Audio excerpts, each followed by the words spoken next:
But my understanding of the role they were playing in my life seemed to link to the fact that I had sort of stepped on their terrain as a result of being a human child who was periodically being placed in that quantum environment where they operate.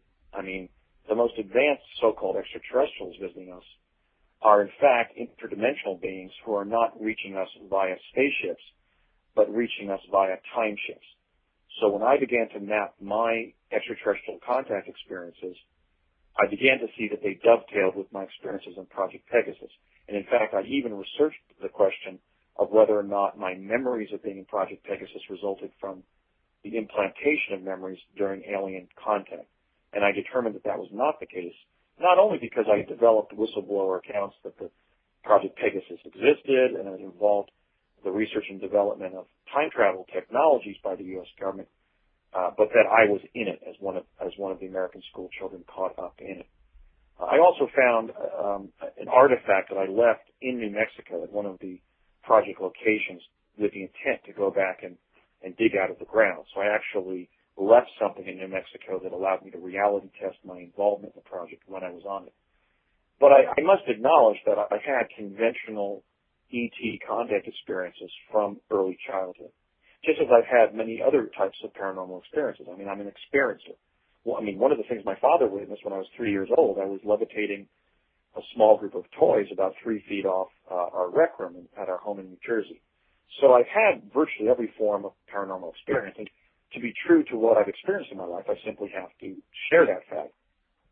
So I've decided not to conceal the fact that I am an experiencer of extraterrestrial contact in the same way that people have had one or several physical contacts that then result in a pattern of seemingly astral or psychological contacts that continue through their dream life and so forth as they mature. But I do have discrete information about the extraterrestrial situation as a result of that part of Project Pegasus that touched upon our interface with extraterrestrials.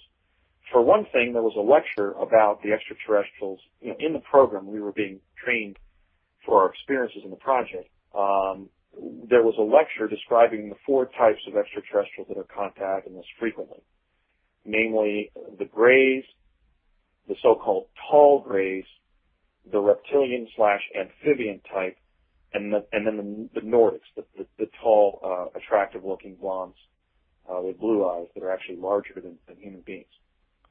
And the team leader who was lecturing us in that material, educating us in that material, explained that some of you children have had a lot of contact with the Greys. I was also tutored in a symbolic alphabet called a start. Now, a start is somewhat of a triple entendre. It is ast art, which is to say star art.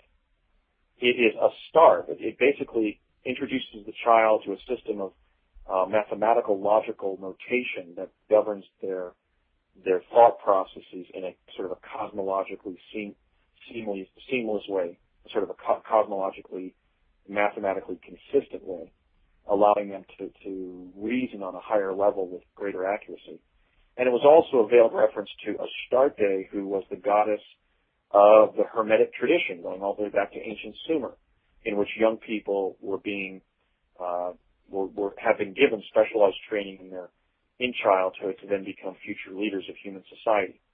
Because it was at ancient Sumer in 3000 BC in which civilization was essentially restarted via extraterrestrial intervention following the solar system catastrophe of 9500 BC, when that first or previous civilization on Earth had been destroyed. And then with extraterrestrial intervention in the ancient Sumer around 3000 BC, the second civilization on Earth began to flourish.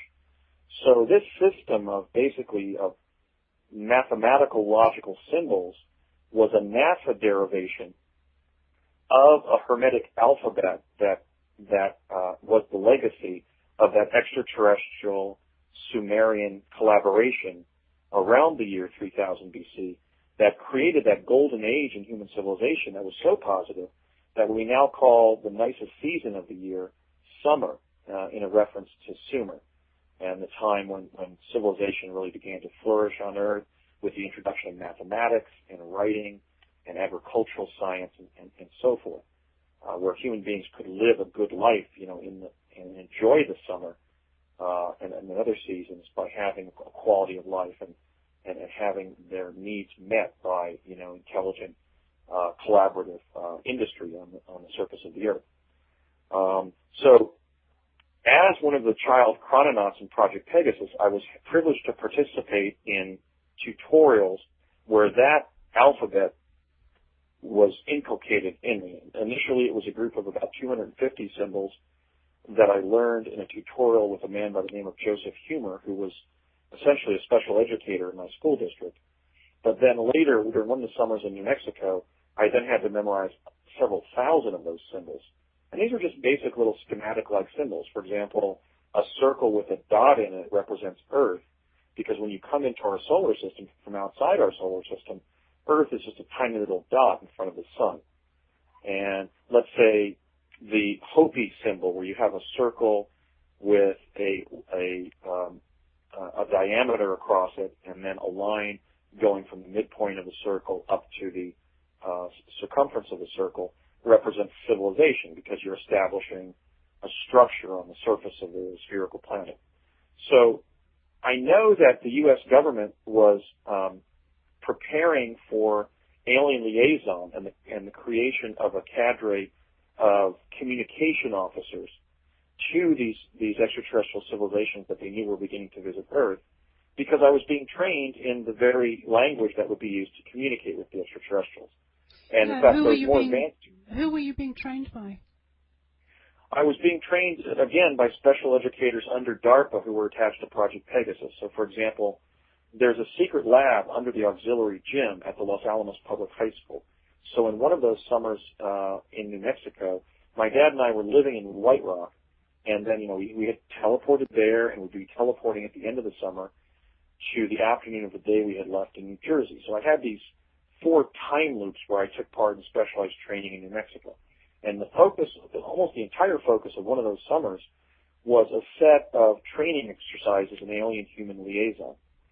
Another reason I know that we've been interacting with extraterrestrials is my father's own career in aerospace. I mean, after the July 1952 overflight of Washington, D.C., by 9 flying saucers that had been clocked by the radar station at Langley Air Force Base at traveling in excess of 7,000 miles per hour, an event that was actually reported on the front page of the New York Times and the Washington Post in July of 1952.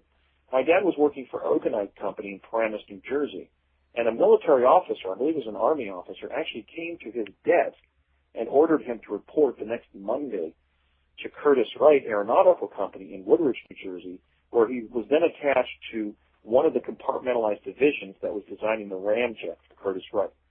He was attached to the division that would design a metal alloy that would not melt when the ramjet planes achieved critical velocity in our atmosphere or near Earth environment as a result of colliding with molecules of oxygen or space dust or what have you.